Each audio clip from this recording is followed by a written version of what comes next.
Bonsoir à tous, merci de nous retrouver comme chaque soir en direct sur KTV. Nous sommes le jeudi 15 avril et à la une de cette édition, ce nouveau drame qui s'est produit ce matin à quelques encablures du rond-point du stade à Cavani. Un jeune lycéen de 17 ans a été poignardé à mort par une bande de jeunes composée d'une quinzaine d'individus. Un nouvel assassinat qui choque le territoire en plein mois sacré de Ramadan. L'équipe de Coésie présente ses condoléances à la famille de la victime. Et non loin du lieu du crime, des élus du chef-lieu étaient en train de visiter les travaux lancés pour moderniser les infrastructures sportives à Mamoudzou. Objectif, offrir aux jeunes des équipements de qualité, mais aussi se doter de complexes sportifs aux normes en prévision des Jeux des Îles 2027. Ce matin, les élus sont allés visiter quelques-uns des grands chantiers dont la finition est prévue cette année. Ivan Rakotovao s'est rendu sur place. Le moindre ballon de basket ne rebondira pas avant plusieurs semaines, ici dans le futur gymnase de Mgombani, ni là sur le plateau sportif de Kaweni en construction. Mais la mairie de Mamoudzou l'assure, les travaux avancent bien. Les plateaux couverts, comme vous avez vu lors de la visite, les couvertures sont déjà sur place. Il manque juste les revêtements sur le sol au niveau de la livraison des transporteurs. Qui a manqué, mais sinon au niveau des couvertures des plateaux couverts, ils sont déjà tous couverts. Et enfin le gymnase de Mgombani qui est aussi quasiment terminé. En tout, c'est un gymnase à Mgombani et 3 plateaux sportifs couverts à Vaibé, Baobab et Kaweni qui devront être terminés dans le courant de cette année. On va pouvoir offrir à la jeunesse de Mamoudzou, notamment sur le plateau du Baobab, le plateau couvert aussi de Kaweni qui va être livré très bientôt pour permettre à cette jeunesse de pouvoir pratiquer les différentes disciplines sportives allant du basketball, du handball et du volleyball. Des équipements flambant neufs pour la jeunesse, mais aussi aux normes régionales. Ce qui pourrait faire la différence dans la course aux Jeux des Îles 2027, avec notamment un argument de poids ici à Kaweni, destiné à devenir un complexe sportif majeur d'ici quelques années. Aujourd'hui, le projet va évoluer. On a plusieurs extensions possibles. Donc, outre le fait de pouvoir refermer avec des ventelles pour toujours laisser le vent passer, on aura la fermeture. À l'arrière, on a imaginé des salles d'arts martiaux, des salles de boxe qui vont pouvoir aussi permettre dans un deuxième temps de faire évoluer le gymnase et de le rendre complet sur plein d'éléments. Côté stade, un grand bâtiment de sanitaires et de vestiaires qui vont permettre de mutualiser ces équipements avec le futur stade de Kaweni. Donc il va y avoir un projet global, un futur parc urbain et sportif qui est mené avec l'ANRU, avec l'État, avec le rectorat et la mairie de Mamoudzou, qui va faire de ce projet-là un gymnase global. La construction du gymnase de Mgombani et des 3 plateaux sportifs a été portée par la ville de Mamoudzou avec l'État et le conseil départemental. Le coût total est d'environ 14 millions d'euros. Et quelques heures plus tard, le recteur était en visite du côté de Sada afin de constater l'état d'avancement des différents travaux prévus autour du collège. Un terrain de football en synthétique devrait voir le jour à proximité, ainsi que des salles supplémentaires et un réaménagement permettant d'optimiser la sécurité dans l'établissement. On écoute Gilles Albouf au micro de Jaidi Maolida. Aujourd'hui, on était à Sada pour 2 raisons. La première, évidemment, pour saluer les bonnes nouvelles qu'on a apprises venant du ministère des Outre-mer sur les équipements sportifs et les travaux qui vont être faits aux abords du collège. Donc ce sont des travaux où l'État participe pour une partie et on s'était déjà engagé, nous, Éducation nationale, à compléter pour un tiers des financements. Je pense notamment au terrain de foot synthétique qui va donc pouvoir être construit. Les travaux vont commencer d'ici un mois, ils vont prendre 8 à 9 mois. Puis deuxième partie, on voulait à l'intérieur du collège voir l'évolution d'un certain nombre de travaux, parce que j'étais venu ici il y a un peu plus d'1 an. On avait des soucis avec des murs de soutènement, donc ceux-ci ont pu être construits, ce qui nous a permis dans la foulée de commencer les constructions, et elles sont maintenant presque terminées, de 6 nouvelles salles de classe.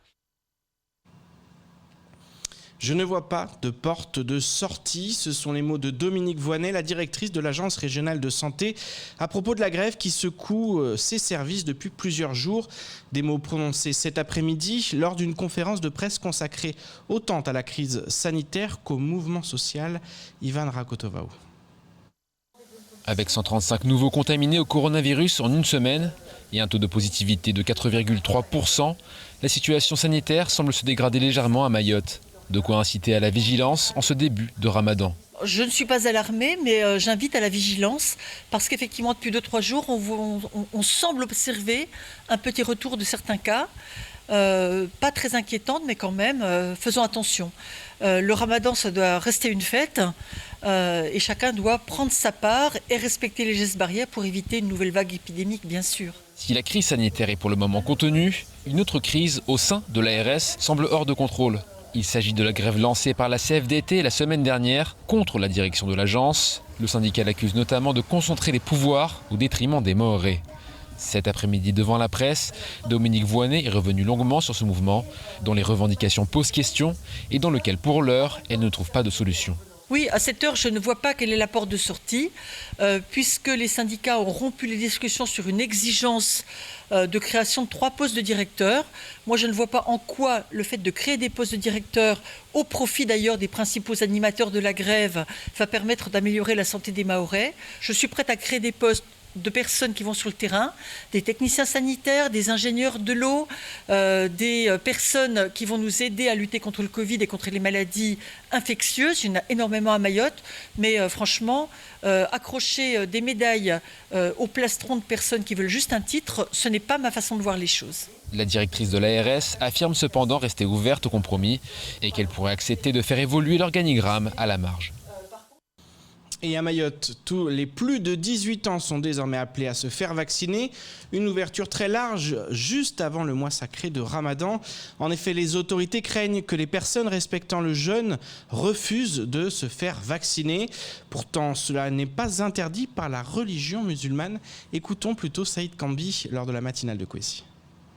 Sachez qu'il y a des fatwas qui existent et que ce soit en Europe, que ce soit en Arabie, que ce soit dans le monde indo-pakistanais, des fatwas existent pour dire que les vaccins Covid, qui sont des vaccins qui sont injectés dans les muscles, qui sont différents des vaccins qui sont injectés dans le sang. Ceux qui sont injectés dans le sang sont nourrissants. Donc ceux-là, ils rompent le jeûne. Mais celui qui va dans les muscles, il ne nourrit pas, il n'est pas nourrissant, donc il ne nourrit pas le corps. Donc dans ce cas-là, exactement, tous les savants aujourd'hui et tous ceux qui donnent des fatwas aujourd'hui disent que ces vaccins peuvent être faits durant le Ramadan. Donc d'ailleurs, le grand cadi recommande aux gens de se faire vacciner. Donc du coup, il n'y a aucun problème à se faire vacciner par le vaccin Covid. Et je vous propose de regarder le reste de l'actualité locale avec notamment un nouvel appel à projet du parc naturel marin ou encore la mairie de Chirongui qui continue d'agir et de communiquer dans sa lutte contre l'habitat et le travail illégal. Au montage, Leslie Vimenet. Chaque année, le parc naturel marin de Mayotte finance et accompagne des projets qui s'inscrivent dans une démarche de médiation environnementale.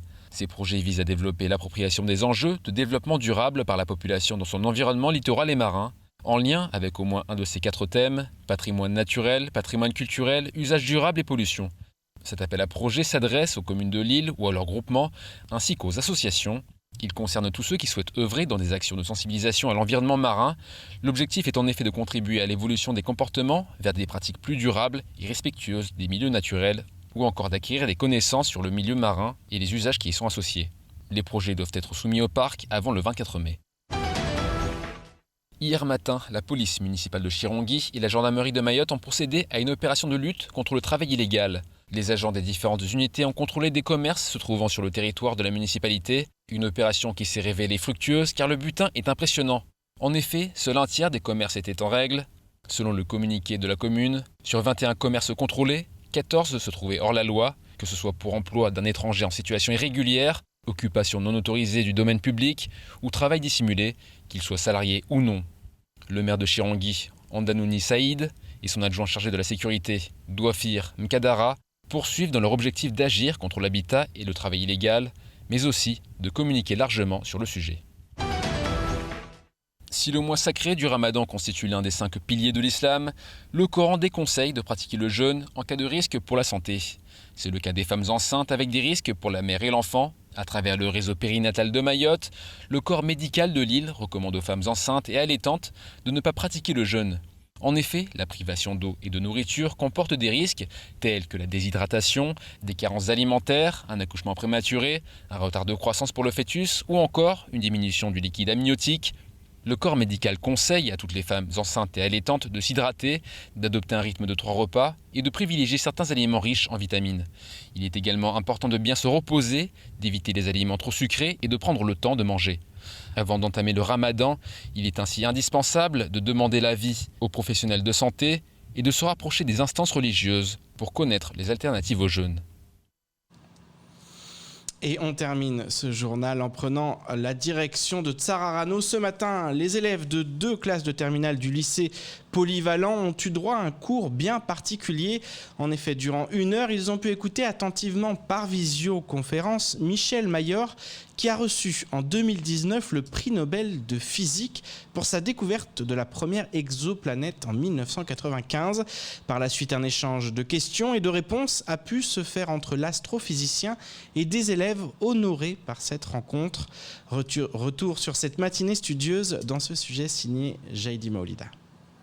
Réunis dans la salle polyvalente du lycée de Ndembeni, 2 classes de terminale ont eu la chance de pouvoir échanger avec Michel Mayor, prix Nobel de physique en 2019 pour sa découverte de la première exoplanète. Une conférence inédite à Mayotte et qui enchante les élèves admiratifs vis-à-vis de l'astrophysicien. C'est un grand homme qui est reconnu dans le monde entier. C'est déjà une importance pour nous les élèves qui vont ou qui cherchent un peu plutôt à poursuivre cette filière-là. Ça a été en fait un honneur pour moi aujourd'hui d'apprendre en fait le peu ou le plus encore que j'ai dans ma tête et tout, et acquérir ces compétences-là d'un homme comme Michel Mayor. Les élèves ne sont pas seuls à savourer ce moment. Pour les professeurs également, ce fut un bonheur d'avoir assisté à cette conférence. Ça apporte énormément. C'est pas tous les jours qu'on a la chance d'avoir un prix Nobel qui nous fait une conférence. Les élèves étaient très motivés. Moi, je les ai vus beaucoup plus motivés pour apprendre justement les cours et les notions qui sont adossées à cette conférence. Et en tant qu'enseignante, c'est déjà un grand bonheur de voir ces élèves motivés. Et c'est surtout, on apprend tous les jours. Même moi j'ai appris énormément aussi avec cette conférence et j'ai encore plein de questions que j'aimerais lui poser. Faire venir un prix Nobel pour qu'il donne de son temps aux élèves mahorais ne paraît pas si simple à mettre en place. Pourtant, ce fut bien le cas pour Michel Mayor. Pour la coordinatrice de la réunion, c'est Mayotte qui gagne avec la participation du prix Nobel 2019. C'était pas difficile parce que Michel était justement aussi motivé que nous, donc c'était un vrai plaisir de pouvoir partager sa science avec nos élèves. Et puis ce qui est bien, c'est de recevoir un prix Nobel aussi à Mayotte spécifiquement, c'est que ça donne un rayonnement à l'île que je trouve encore plus beau, et on a vraiment une grande chance en fait de l'avoir eu, c'est vraiment chouette. Élèves comme enseignants sont sortis comblés par cette visioconférence. L'idée d'en refaire d'autres avec des intervenants nouveaux semble mûrir dans les réflexions, en espérant le même parcours que Michel Mayor aux jeunes pousses de l'île au Lagon. Et c'est ainsi que s'achève cette édition. Merci de nous rester fidèles sur KTV. Je vous donne rendez-vous demain dès 19h pour tout connaître de l'actualité locale. Excellente soirée sur Kwesi.